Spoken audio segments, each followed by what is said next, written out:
foro, de memoria. Estaba pensando antes de venir, bueno, que había como dos maneras de encarar este conversatorio, ¿no? Una es la estadística, el dato conciso, preciso, que es lo que el periodismo es muy importante, fundamental, digamos, ¿no? La otra es desde lo personal, lo subjetivo, lo emotivo, desde la historia viva, personal. Y bueno, me pareció mejor esta última, porque tiene mucho que ver con Chicago, que es un club decididamente pasional, ¿no? Que tiene que ver mucho con el sentimiento.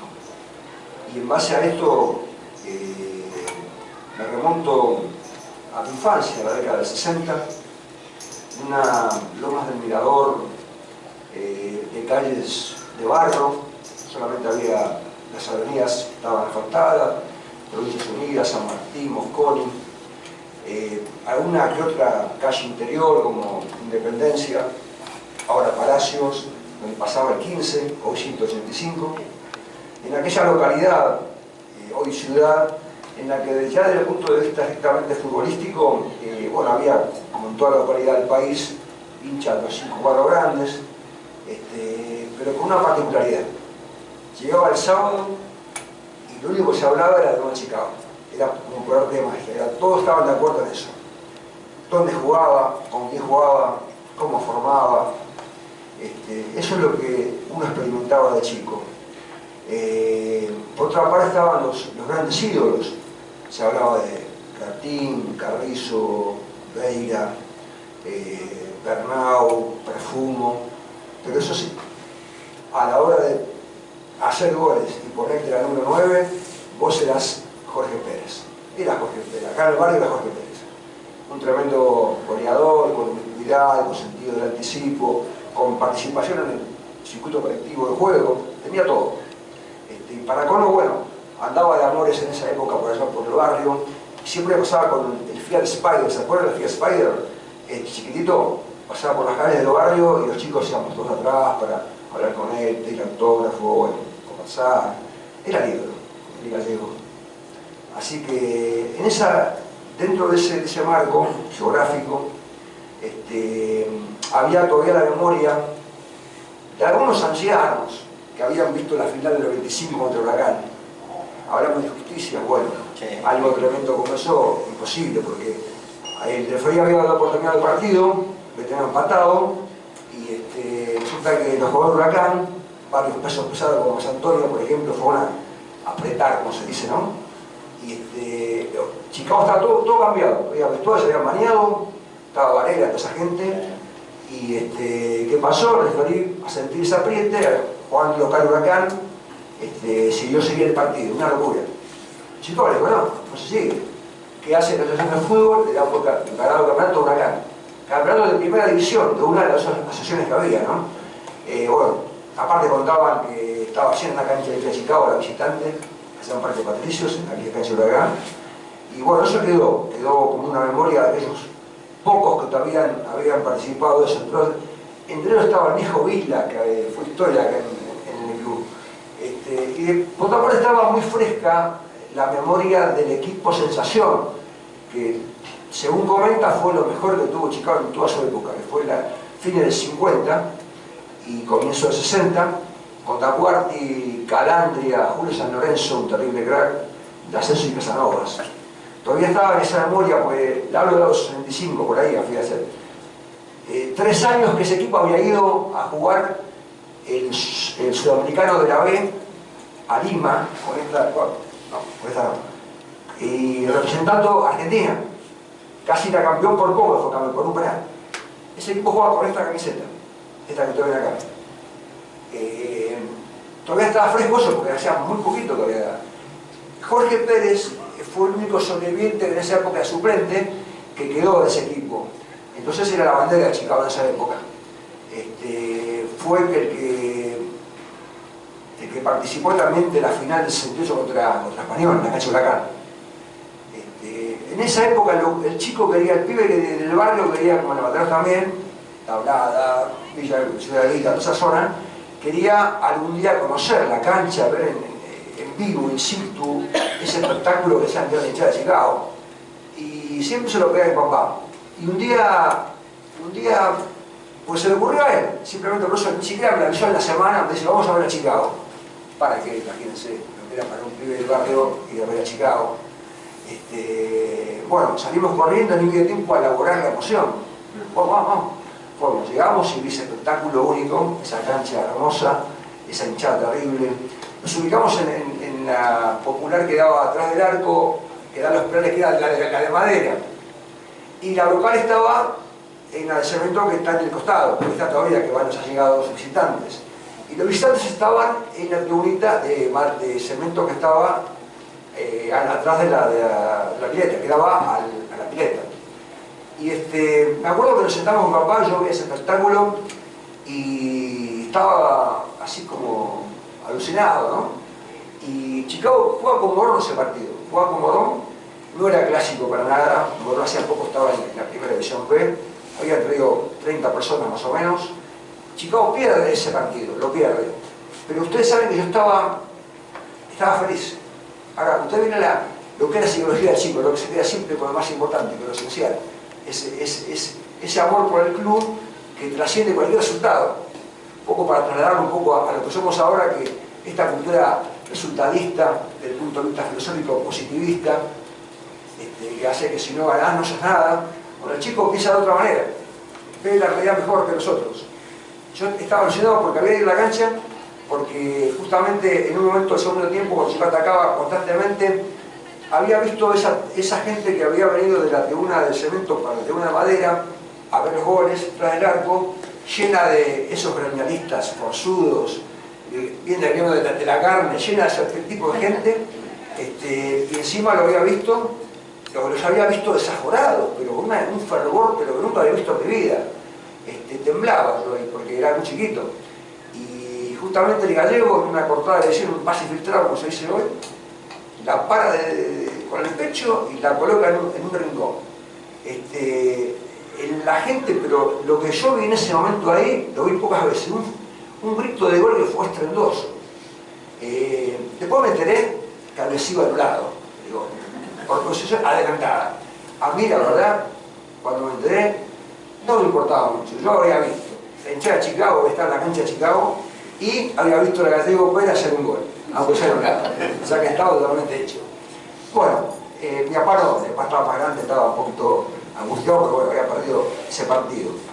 Entre ese partido y el segundo que me llevó mi hermano a la cancha de Bron, año 71, había habido algo que yo lo comentó antes, que fue esa gran decepción, esa gran injusticia que fue el partido con Huracán para subir a la primera la cancha, contra Español. La cancha de Huracán contra Español. De ese partido se vendieron 25.000 entradas para Chicago, la local, que abarcaba toda la que es el popular local de Huracán, más toda la platea que es donde está el mástil, la platea Mirabé, era todo de Chicago.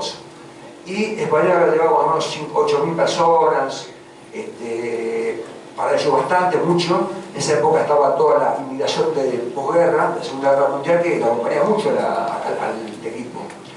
Y algunos que eran todavía de la Primera Guerra. Ese partido, bueno, ustedes deben saber que fue algo donde hubieron acciones desleales, donde hubieron cosas turbias que se habían cocinado en la semana, y ahí se reflejó hasta los españoles se dieron cuenta. Yo me encuentro hoy con hinchas español que me dicen, sí, me acuerdo de ese partido y pasó esto y lo otro. Así que bueno, se perdió un campeonato de propia voluntad, más allá de que Español tenía un tremendo equipo, con el Totiberio, Rusti, Valledor. Bueno, el tema es que Chicago ese partido no quiso subir, así de simple. Los carnets volaban, los carnets de Yoso volaban, estaba lleno de los cantos después que terminó el partido. Muchos dejaron de ir a Chicago hasta un tiempo después. Sin embargo, el fervor seguía. El fervor seguía, lo pude comprobar cuando fui, como decía, en el 71, a la cancha de Bron, que tampoco era lo que era un clásico. También hacía poco tiempo que estaba en la división, en el equipo muy chico. El hinchada de Chicago estaba en la tribuna visitante, que era la de Madridista, esa que había chiquita, completa. La del otro lado era igual, la de Bron era igual, pero estaba al 70%, éramos los que eran nosotros en esa época. Así que bueno, ese partido lo gana Chicago, ya había un cambio generacional en en los equipos, empezaban los Mastromauros, los Pietrones, justamente Pietrone hace el gol, faltando 5 minutos, y me dio mi hermano, yo tenía 11 años, y ahí vi un cambio generacional entre lo que había visto de los gremialistas con la nueva camada de hinchas, aparte del cambio generacional de jugadores.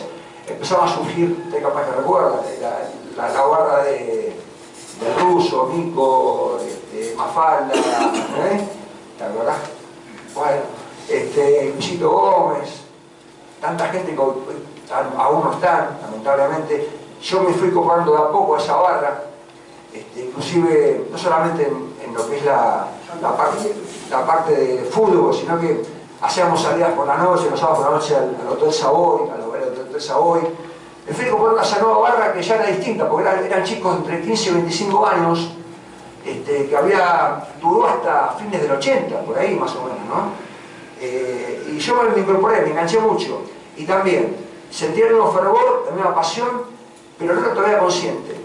¿Saben cuándo fui consciente? Cuando llegué a casa y veo cuando uno habla con una chica, es adolescente a una chica, la chica le gusta, la conversación es muy linda, todo muy ameno, y uno queda en ese momento como en una nube, ¿no? Cuando llega a la casa despierta se siente como enamorado, siente el fuego del amor que le sale del pecho. Yo sentí eso con Chicago. Me había enamorado de Chicago. Ya era adolescente, había ganado Chicago, en fin, cosas que ustedes no hace falta que las digan, porque seguramente alguno que otro siempre habrá percibido, ¿no? El tercer partido fue en Morón, allá en la cancha de Morón, fue la primera vez que vi una cancha de primera B completa, era completa. Morón hacía poco que había descendido de la A, con el caudillo Machado Ramos, que hizo todo ahí, y estaba en la cancha, todavía mantenía de echar Morón ese recuerdo de haber ascendido, y llenó la cancha y Chicago la parte de él, una cancha completa llena de la B, nunca había visto eso. Bueno, después viene, bueno, el ser socio, la pileta en el verano. Me volví de alguien, Chichón. Bueno, infaltable. Me acordaba porque lo veía siempre también en la pileta de Chichón. Y no te olvides cuando es corta y no la pelota en la pileta. Sí, totalmente, me acuerdo. Bueno, ahí empezó a ir todos los sábados, pero todos, visitante y local. Porque esa primera vez, como usted recuerda, eran dos equipos de Capital y Gran Buenos Aires, la mayoría. Entonces iba siempre, pero no me perdía una. Pasamos momentos inolvidables, también momentos bravos, porque había canchas bravas. El Gamesán en la cancha de San Telmo, empezó a salir humo del techo de la villa. Cuando nos corrieron en Remedio Escalada con botellas rotas, de esas hay un montón, pero hubo muchas lindas. Hubo en el 74 aquel equipo que disputó el cuadrangular con el Temperley de Corbalán, de Biondi, de Magaláes, contra el Unión de Leopoldo Jacinto Luque, justamente el mundo después, que nos ganó en la cancha de Ferro y ahí sube, nos goleó ahí, un equipazo. Y para mí el mejor equipo de todos que no subió, el Central Córdoba del Trinche Karlovich y Sullivan, que vino acá durante el campeonato y nos ganó 3-0, pero una muestra de fútbol impresionante, impresionante. El Trinche era, creo que junto con Garrafa Sánchez y con nuestro el más grande de todos y querido y amado Gomito, los tres jugadores en 60 años no lo han podido superar ninguno en calidad, nadie.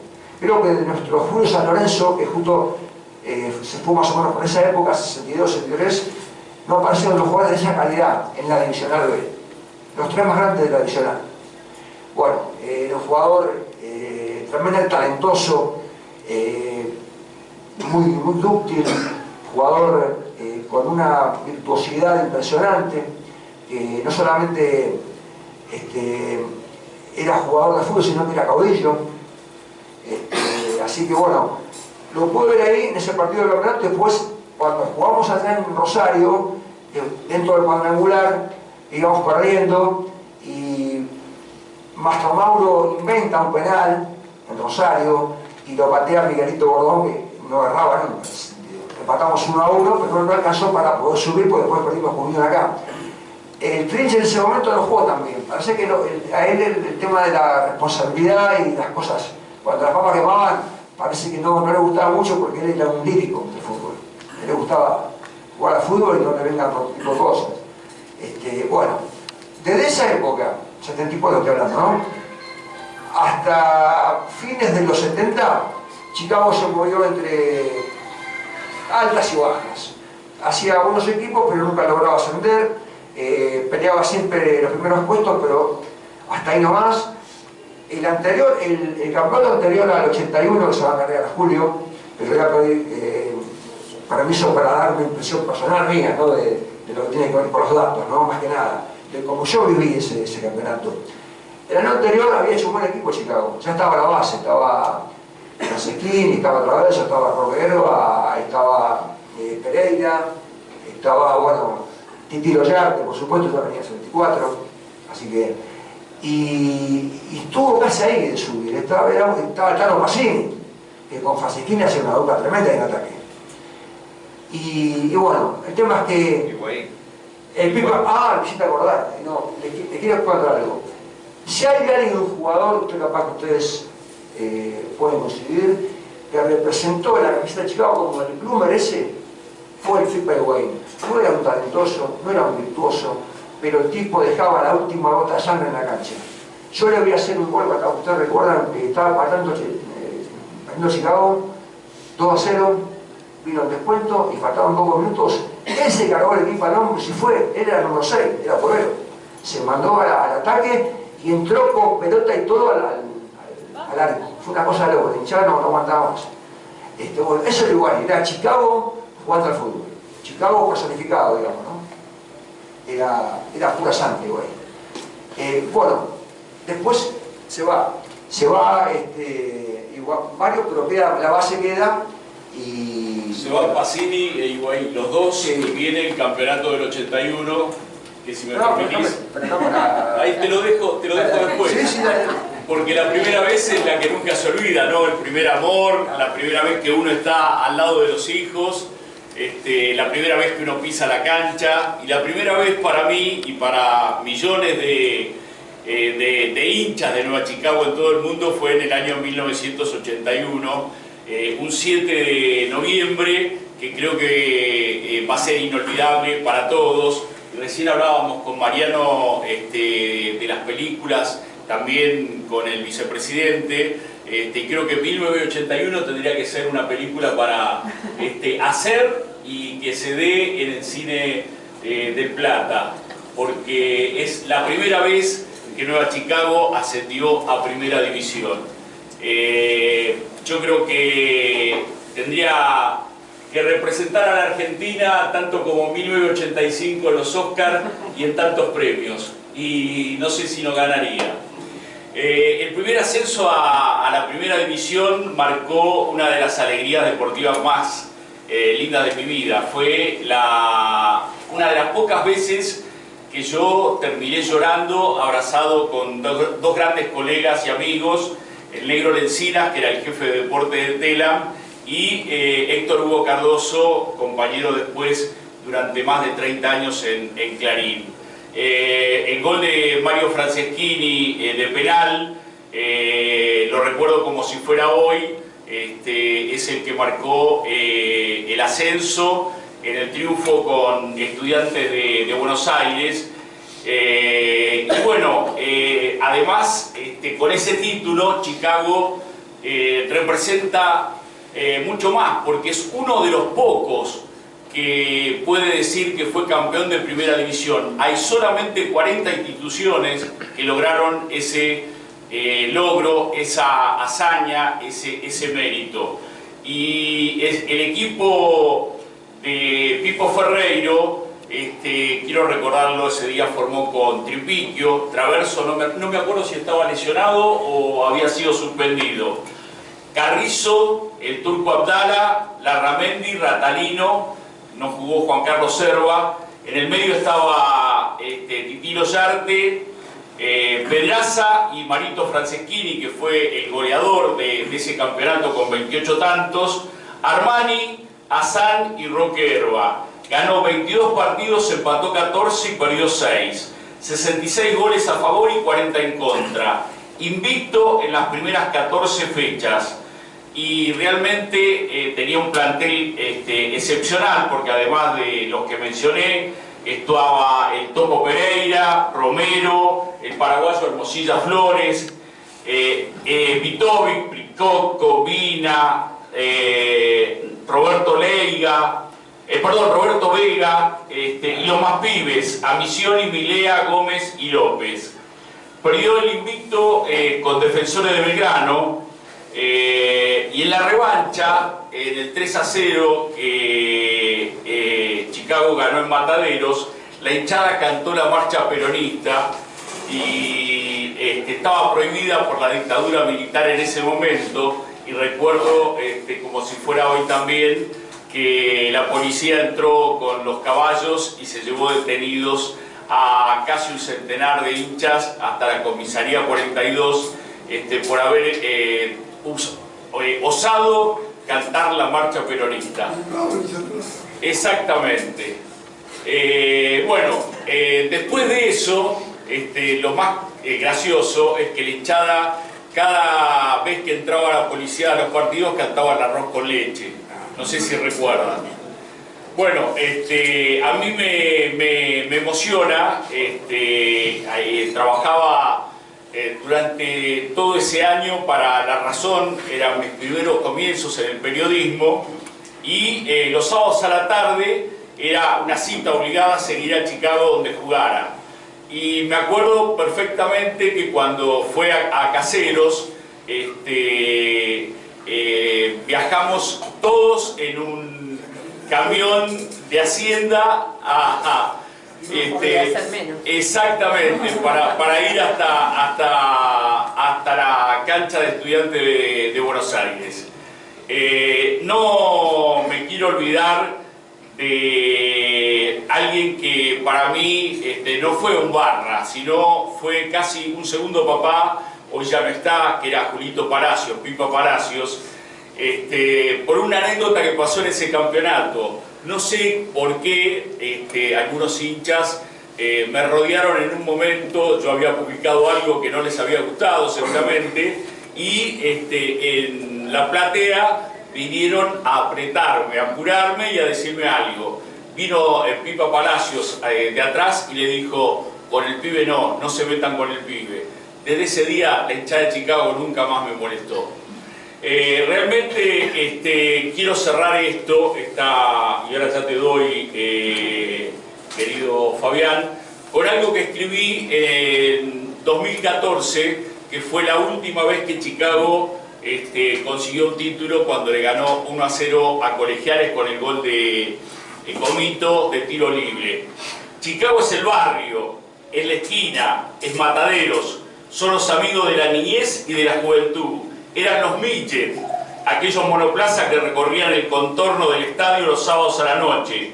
Son los obreros de los frigoríficos, es el mercado de Hacienda, el recero, la avenida de los Corrales, la fiesta de la tradición y su feria de los domingos. Y también el barrio Naón, Los Perales y Ciudad Oculta. Chicago es su lema, la incansable museóloga que bucea sobre don Lisandro de la Torre con la misma intensidad que lo hace con el Torito Justo Suárez, el primer ídolo popular argentino. Es el Mirador Salaberry o el Foro de la Memoria. Chicago es Alberto Brescia, maestro de la historieta, Isabelino Espinosa, creador del himno del club, Ofelio Vecchio, el historiador, o Carlín, el fotógrafo que hoy retrata desde el cielo. Chicago es Julio Pipa Palacios, como les decía, un barrio de los 80 que hoy reza por nosotros desde el cielo. Chicago es el ruso Gourovich, Chicago es Carlitos Prieto, Chicago es Chicho Chislianchi, compañeros de profesión, Vicente Muglia, Julito Cordara, Jorge Rodríguez y tantos otros periodistas que llevan el corazón pintado de verde y negro. Chicago es Gomito, Pocholo Sánchez, el Loco González, Traverso, Vega, Franceschini, Titilo Yarte, los hermanos Serva y la famosa delantera. da Cuarti, Calandria, D'Ascenso, Julio San Lorenzo y Casanova. Y también es Rodolfo Mota. Chicago es Adolfito Cambiaso y Adolfina. Chicago somos todos los que tenemos pintado el corazón de verde y negro. Muy bien.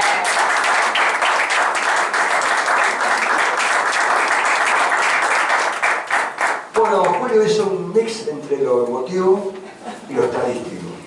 Yo quería terminar justamente con lo emotivo, y lo hago en pocas palabras, ¿no? O sea, en esa época, antes del ascenso, había mucha frustración. Incluso hasta nos metían botes de aves primíferas, como ustedes saben. Nos tiraron una gallina en la cancha de Boys, ¿se acuerdan? A lo cual un hincha se saltó para arrancar la cabeza, se la arrancó y se lo caminando. Porque tienen un sistema silencioso autónomo de la gallina que permite caminar despegada del cerebro un poquito más. Bueno, este espectáculo tragicómico, un poco la que vivía Chicago. Era el grande, el gigante de siempre que no podía ascender nunca. El ascenso... Los dos robos, Mazzola y Moreno, tirándole en casa. Exactamente, bueno. Yo realmente sabía que con Pipo Ferreiro iba a andar porque había sido un persona ejemplar, un técnico que sabe mucho de fútbol y que le iba a Chicago y lo que sea, pero no quería hacer ilusiones porque había como una cosa inconsciente en mí, me estaba bloqueando porque había habido tantas frustraciones, tantos años que no quería hacer ilusiones.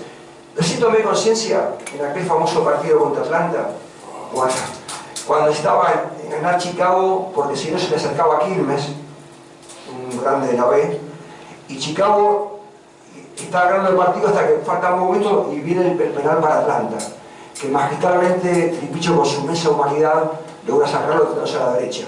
Bueno, claro, en ese momento festejé como todo el mundo, la visitante estaba completa, que era la lateral de Atlanta, más atrás del arco, que únicamente se llevan todos los palos grandes, las dos tribunas. Chicago estaba completa. Bueno, festejé, llegué hasta Juan B. Justo, y recién ahí, cuando vi que la cola era muy larga, bajé del coche para ver hasta dónde lleva la cola, y como no había internet, no había nada, bueno, uno cavilaba, me quedaba a pensar. Y yo ahí pensaba, digo, bueno, si Chicago gana a Estudiantes, que es lo que comentó Julio, y ¿quién me lo gana Santa Fe? Somos campeones. Ahí tomé, después de todo el campeonato sin hacer inclusiones, ahí tomé realmente Chicago podía subir. Le digo a mi hermano, mira, pasa esto, si pasa, me dice, no, tenés razón. Digo, ¿cómo tenés razón? Vamos a subir, le digo, vamos a ascender, una cosa de loco. Bueno, nos festejamos acá en la cancha con mi hijo estaba atrás mío. Cuando hace el gol Franceschini, me dio vuelta, estaba él y mi tío, dos tipos duros de mataderos, llorando como dos chicos. Eso es lo que es Chicago, digamos, ¿no? Después lo que vino después, todos vamos a dejar a una eminencia como Vicente Bulia, pero quiero decirles que para mí todo lo que dije antes, lo que pude expresar y lo que no pude expresar, se puede resumir únicamente en esas hermosas estrofas del tango de Daniel Olivera. Dicen, así cuando pibe del brazo del viejo, sintiendo en mi pecho las ansias del gol, miles de gargantas rocan por el grito al verte ganando a mi verde campeón. Eso para mí es el resumen de todo lo que se hizo por Chicago. Muy bien.